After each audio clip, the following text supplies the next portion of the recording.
On the 6th of May 1942, the German weapons manufacturer Krupp submitted a proposal for the construction of a new armored self-propelled gun carriage that used components from the Panzer VI Tiger. While it was based on the Tiger tank chassis design, it was radically altered.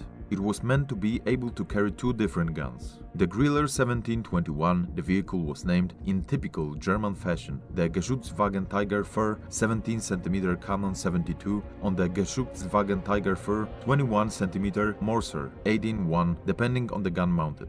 The German word Geschutzwagen literally translated to gun vehicle. This is not an accurate description of the concept behind this artillery self-propelled gun. A gun carriage would be a better description. Unlike other German self-propelled guns, this vehicle was designed to mount different weapons.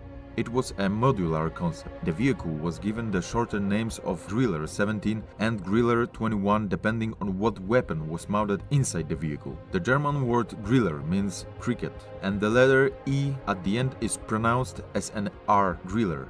The proposal was submitted on the 6th of May 1942 to the Waffenproof 4 Artillery Division of the Heereswaffenamt, German High Command Center for Technical Weapons Development.